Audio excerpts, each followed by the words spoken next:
Hola amigos, ¿cómo están? Hey guys, I hope you're all doing well. It's me, Danny, your profesor de español. And I want to wish everybody a little bit of an early Happy New Year.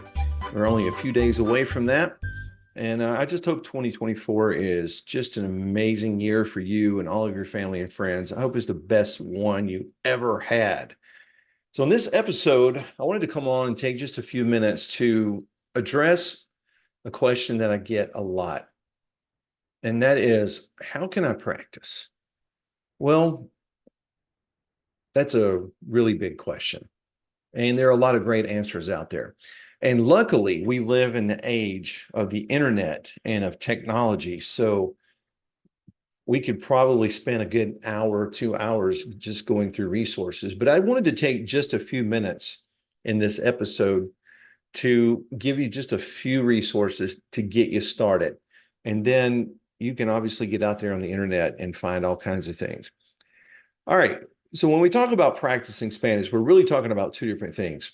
Are we talking about comprehension skills or are we talking about speaking skills? Well, if we're going on the internet, we're probably talking more about the listening portion because we're watching a video, listening to a conversation, or we are watching some kind of interaction, a video, we're watching a movie, a TV show, whatever the case may be. And so we're trying to understand what's being said. That's the big purpose that people watch shows in another language or they listen to radio stations, things like that. So we'll talk about that in just a minute. But first, let's talk about that speaking element. How can you practice your conversation skills? This is really a big thing that makes your brain do the processing. You've probably heard me say many times, you've got to do the higher level thinking skills to become proficient in a language. So speaking will do that. How can I practice my speaking? Well, first of all, start with, do I know someone that speaks Spanish that I trust, that I can have a conversation with? And start there. But you have to be very clear with the person, and you may have to tell them numerous times, slow down, slow down, slow down, slow down. You may have to keep reminding them to slow down.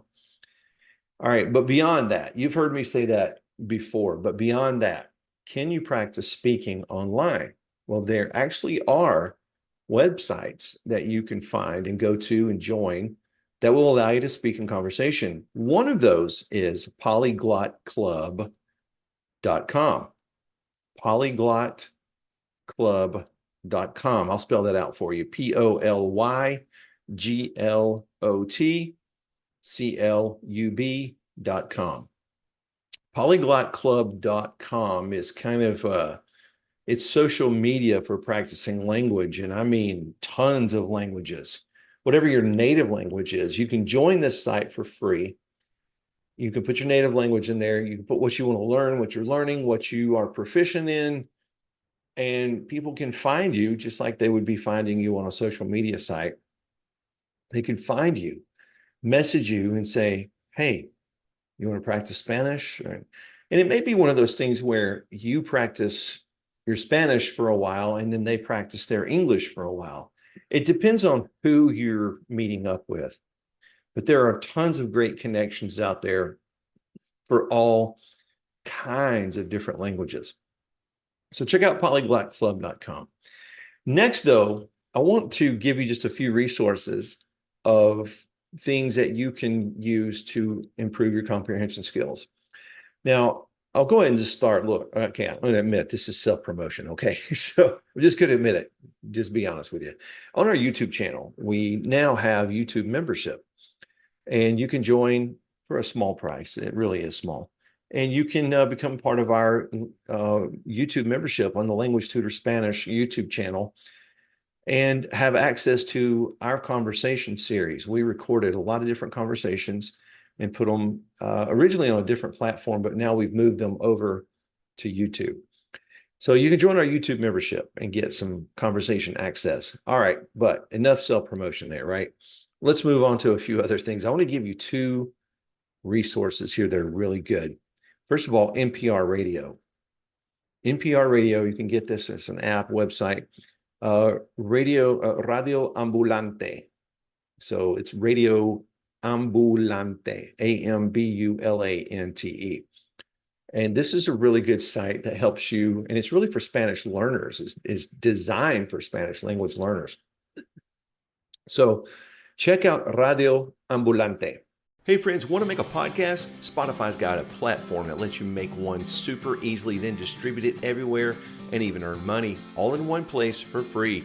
It's called Spotify for Podcasters, and here's how it works. Spotify for Podcasters lets you record and edit podcasts right from your phone or computer. So no matter what your setup is like, you can start creating today. Then you can distribute your podcast to Spotify and everywhere else podcasts are heard. Video podcasts are also available on Spotify. And when you want to take conversations with your fans to the next level, Q&A and polls are the best way to get them talking.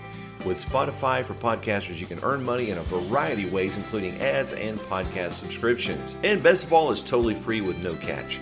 Ever since I discovered Spotify for Podcasters, I get to create on a completely new level. I highly recommend you give it a try. Download the Spotify for Podcasters app or go to www.spotify.com/podcasters to get started right now. Also, I want to tell you one final resource. This is a little bit of a short episode today, but Radio Garden. Look up Radio Garden on the App Store. Download the app, and you can find hundreds and hundreds of radio stations that are broadcasting from all over the world. So you can tune in to any country, and here's an example. I love the Dutch language. I love the Netherlands. So I like to go in to my app, and it shows all these little green dots where all these radio stations are that are broadcasting on Radio Garden. So I kind of scroll in and I find all these radio stations. I can select one and tune into that radio station, and I can listen to the Dutch language all day long. There's talk radio stations or music radio stations. There's stations that play American music, a mixture, Dutch music, whatever. And you can do that for all kinds of different countries and languages. So go on there. Now, I want to talk about an issue you may find when it comes to Spanish specifically. First of all, yes, it's going to be a challenge, because if you're listening to this, you're probably not a Spanish native speaker. I'm not a Spanish native speaker. I didn't even know any Spanish until I started college. But you're going to find some dialectical issues. People say, oh my gosh, they speak so fast. Well, maybe they are, maybe they're not.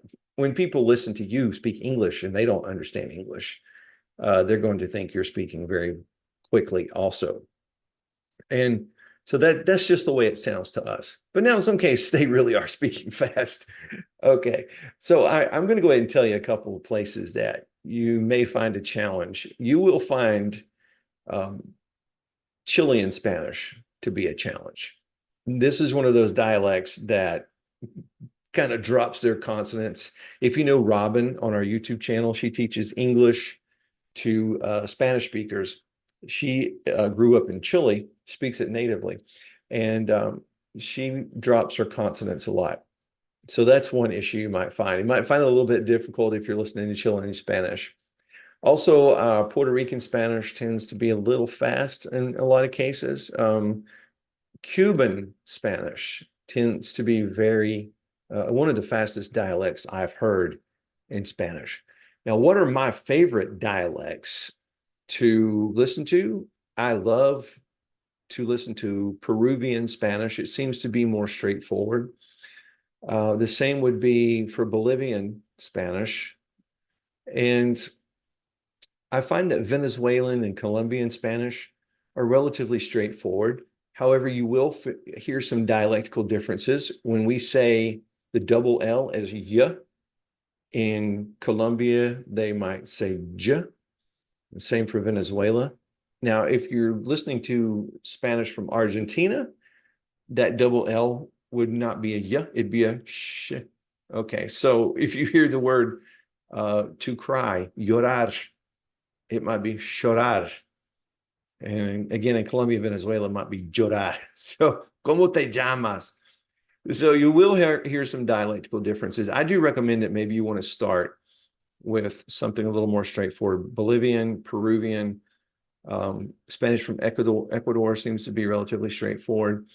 And you'll find some good dialects that are relatively easy in Costa Rica.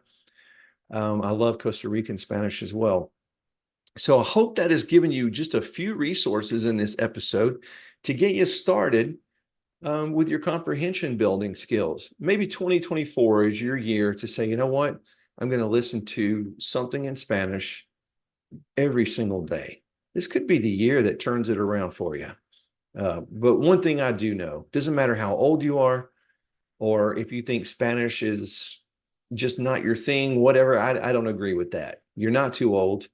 And if you think that language is not your thing, well, it can be. You can do it. I have so much faith in you and confidence. I know you can. I got through math, and that certainly was not my subject. You've heard me say that before. But I hope this has been a helpful episode to you. And I also want to tell you that I hope 2024 is a year full of paz y bendiciones, peace and blessings. And that's what I wish for you and all of your family and friends. I'll see you on the next episode. Hasta pronto.